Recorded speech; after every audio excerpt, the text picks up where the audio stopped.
Sensuality is an enriching experience that transcends mere physical touch. It invites us to explore openness and vulnerability, creating deeper connections with others. By engaging in mindful touch, we enhance our awareness of each other's desires and boundaries. This practice cultivates intimacy as it encourages honest communication and emotional safety. Each caress becomes a dialogue between bodies, transcending words and allowing us to connect on a profound level. Embracing the art of sensuality fosters trust, reigniting passion and curiosity in relationships. It's a journey of discovery, inviting us to celebrate the beauty of human connection through the transformative power of touch. Hey everyone, welcome to Pleasure Principles, where we are all about exploring the power and purpose behind our emotions, our relationships, and our inner truths. I'm your host Avik, and today we have an incredible guest who believes that our bodies hold a wisdom that many of us have just barely tapped in. So Jane Axe. So welcome to the show, Jane. Hey, thanks. Thanks for having me. Lovely, lovely. So, dear listeners, Jen is a leadership and embodiment coach with over 30 years of experience in helping people discover emotional intelligence and authentic confidence. So, through her method, the power of gesture, Jen is on a mission to teach us how to listen to the wisdom within. So, it seems interesting, right? So get ready for a conversation that will inspire you to tune in, trust, and embrace every emotion as a teacher guiding you home. So welcome to the show again, Jen. Oh, thank you. Thank you for having me. Lovely, lovely. So Jen, if you can explain what it means to awaken emotional intelligence. Yeah. Well, thank you, first of all, for having me. I appreciate you in this conversation. So awakening for me is a big part of the work that I do because emotional intelligence is something that we all have when we're born. You know, we're born with a vocabulary of emotions that range from grief, fear, jealousy, all the things in between up to the highest vibration of love and gratitude. And we just experience them differently in different ways for different reasons based on our own life experiences. But we have them as something to really access for guidance. And we, as life goes on, when we're born, those emotions are pure. And we live authentically. We live unapologetically. We live without the need to explain ourselves or ask for guidance. We really just act from the inside out. And as society has it, and tells us how we should be in the world as women, as men, as children, as a person of color, as whatever culture, ethnicity, color you are, gender, society has a name for it. Society has a pathway. And we naturally just start to follow along with those pressures and we disconnect from that emotional intelligence. We disconnect from the wisdom of our body, which houses the emotions that live inside of us. And so all of a sudden, as years go on, we're no longer really living from our truth. We're not living those emotions in the way that they're meant to be serving us. So, and in fact, we shut them down. We become afraid of them. We don't want to look at them. We don't want to listen to them because we're afraid of what the world might think. We're afraid to live outside of the box or color outside of the lines.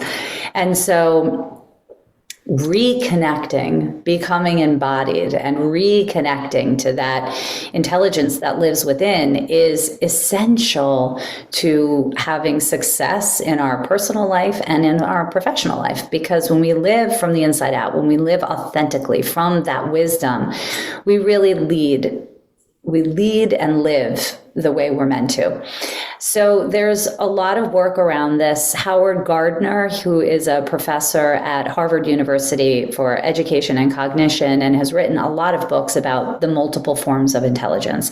And he touches on two that really combine to create emotional intelligence. One is interpersonal intelligence, which is the ability to understand other people's emotions, to be able to navigate groups of people. These are people that are really good leaders and managers, CEOs, that can understand emotions from others and can navigate through those. And then intrapersonal intelligence, which is the wisdom within, understanding your own emotions, being able to navigate and work through your emotions with tools. Those together create emotional intelligence, which is what Daniel Goleman and others, this is just what I've aligned with, Daniel Goleman's approach to emotional intelligence. That's what he does. That is his specialty. And he believes that there are 5 pillars around emotional intelligence, one being self-awareness, another one being self-regulation, being able to self-regulate your emotions, motivation, being able to, someone that's really loves and has passion towards what it is that they're doing. Empathy is another pillar, being compassionate, empathetic towards others, and social skills, being able to really be in rooms with others and be able to communicate clearly. So there's a lot to emotional intelligence, and my work really is about helping people understand that it's a real thing, that, society values logical and mathematical, which is amazing, and one form for sure, that's important, but there are so many others that we need to look at, and that we all have emotional intelligence, so we can all access it, and we can continue to grow it and expand it and build upon it throughout the rest of our life. Whereas actually with IQ intelligence, logical, that from the studies that I have read, say that really peaks in your mid-20s. And so the emotional intelligence is something we can continue to really expand upon and build our life upon. We just need to realize it's a real thing and that it's wise, and people need to place value on it. So that's part of the work that I do, is really helping people understand the value that this has. Lovely. So that's really great. And some people say that emotions can mislead us. So do you think we can always trust them? That is such a good question. And I think that we have to get quiet with our emotions. I think we have to sit and think, and the work that I do is embodiment. I have a method that helps people connect to their emotions, and it's very simple. It's hand gestures, right? Using our hands to help us get quiet and to really unpack and listen to what we're feeling. So I think, we're not always going to be 100% right.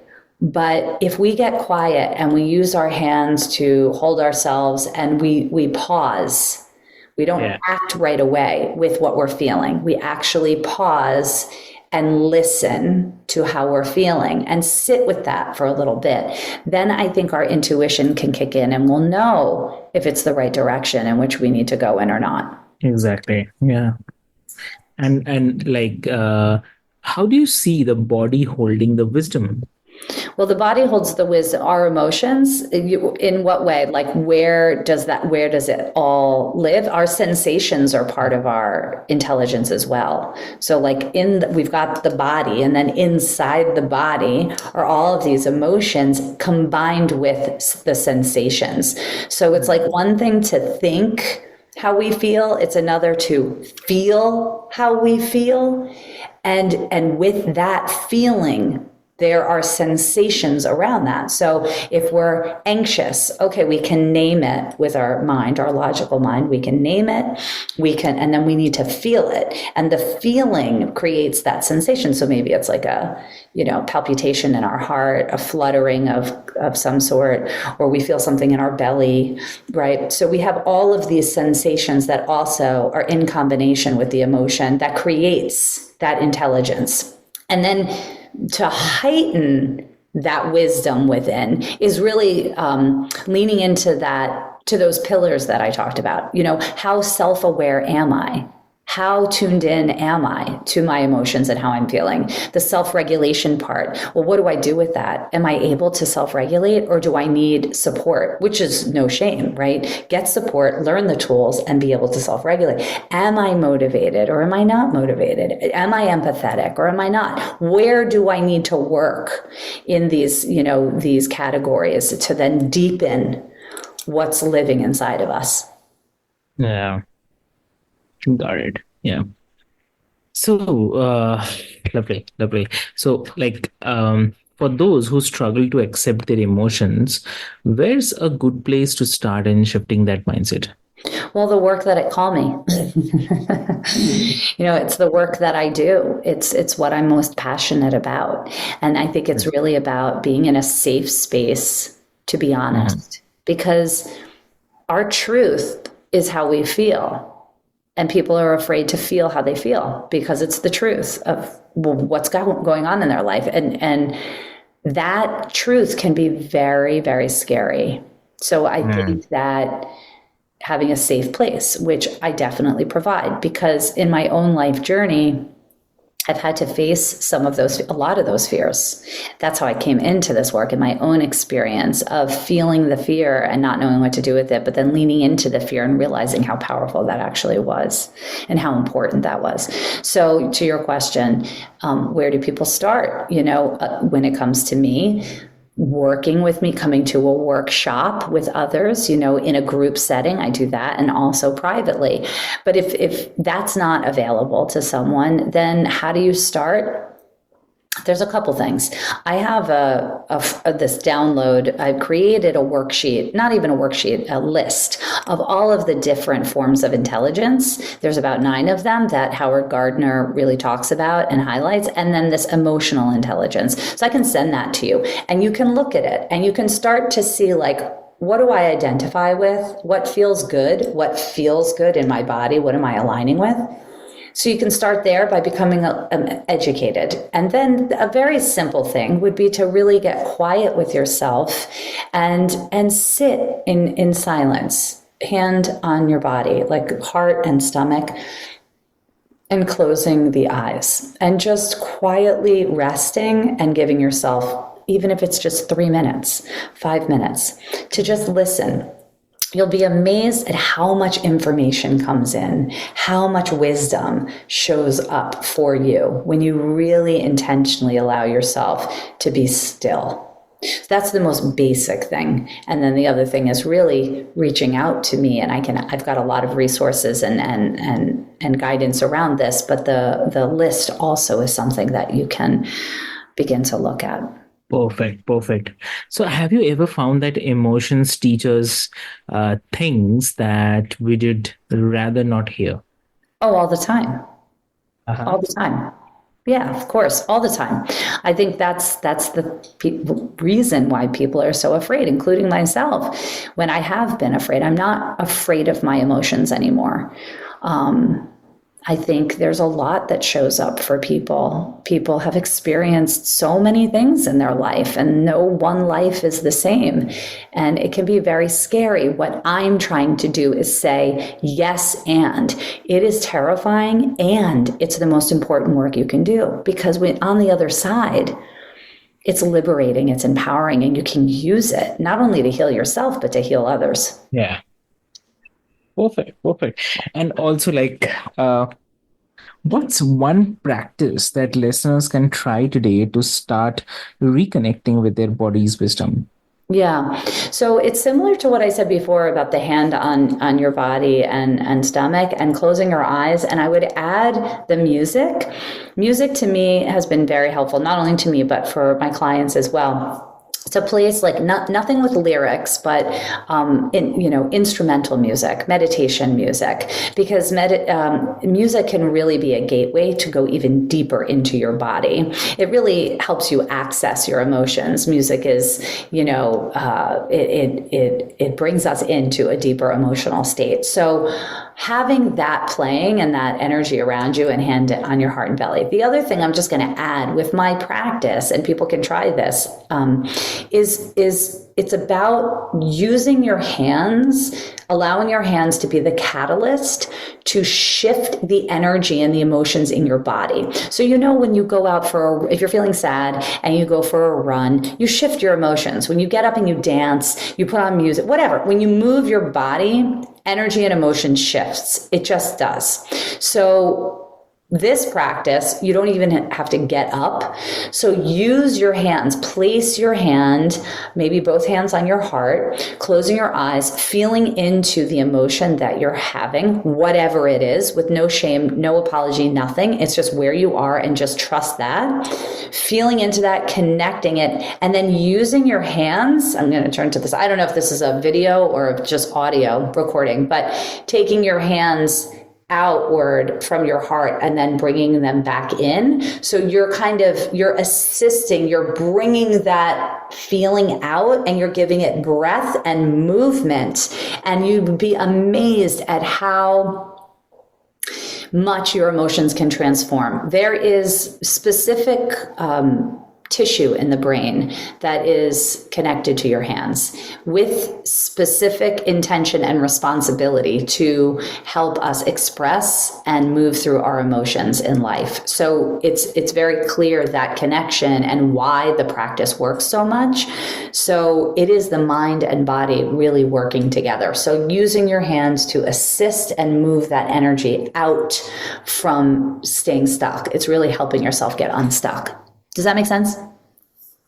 Yeah. Lovely. That's really great. So, I'll say, wow, that was powerful. So, it's definitely an opening for a whole new way of thinking about our emotions and the wisdom of the body. Yeah. So everyone, remember that our emotions aren't just something to feel. They are here to guide us, teach us, and remind us of who we really are. So, before we wrap, I'll quickly request Jen, what one advice would you like to share with the listeners? I'd like people to remember that when they feel something, they don't have to act on it. I think that's part of the reason people are so afraid, because when they start to understand their feelings, they think they need to do something about it. And that's just not true. The first step is becoming aware. Just become aware. That's it. Take the pressure off. Don't worry. Give yourself permission. Just listen. Listen to the body. Become aware of how you're feeling. Write about it. Keep it private. You don't need to do anything else but that right now, right? Maybe later, but not right now. And I think when people give themselves that permission, then they'll creep towards this work of listening to the body. So just take the pressure off and just start listening, paying attention, 3 to 5 minutes a day, sitting quiet with yourself, and really leaning into how you feel. Wow, lovely. Great. So, dear listeners, if you have found today's conversation as inspiring as I did, please subscribe, leave a review, and share it with someone who could use a little more connection to their inner wisdom. So, until next time, stay curious, stay connected, and keep exploring the pleasure of living your truth. So, thank you so much.